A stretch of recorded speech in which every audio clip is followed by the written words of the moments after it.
Hi guys, this is Olivia. So for my research presentation, I chose to do it on Moses.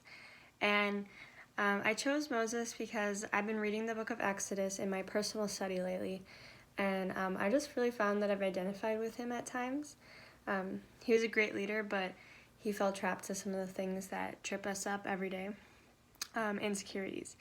I think that he really displays how God uses the things that we don't feel adequate in to grow his kingdom. And it's kind of just reminded me that it's not about me, even though we try to make it about us all the time. It's really about God. And I feel like Moses has been a figure that has helped me to learn that. So I've just wanted to learn a bit more about him. So the verse that he first appears is Exodus 2:10. And it says, "When the child grew older, she took him to Pharaoh's daughter, and he became her son. She named him Moses, saying, 'I drew him out of the water.'" And she did this because Moses sounds like the Hebrew word for draw out. So then three quick things that I learned about Moses. I chose to highlight just this overview of Moses' life. He was born in Egypt into the Hebrew tribe of Levi, but he actually spent all of his life being raised by Pharaoh in the Egyptian palace because Pharaoh's daughter literally plucked him out of the river.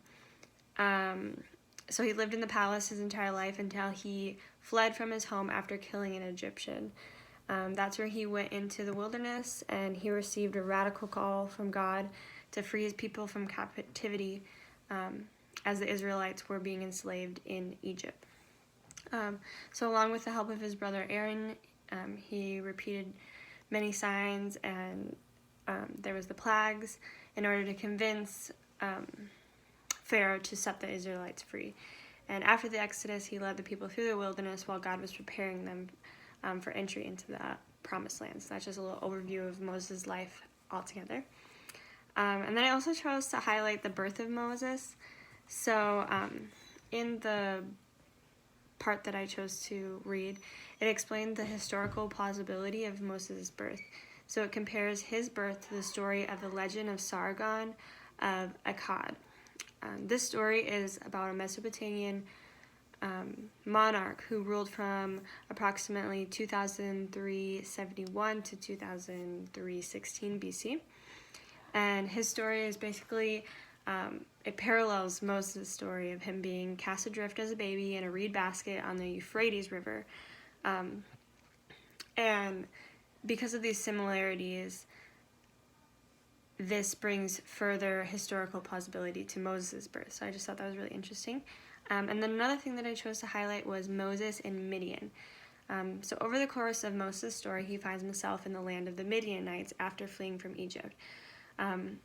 This story actually has an Egyptian correspondent in the story of Sinu, I believe that's how it's pronounced. So this story includes a figure that flees from Egypt for political reasons as well, and lives in the tent amongst the people in Canaan. And the book kind of says that the similarities of these two accounts can be assumed that political refugees fleeing from Egypt was a relatively common occurrence, and further provides historical reality to Moses' situation in Midian. So yeah, those were three things that I learned about Moses. I hope you find them interesting. Thanks.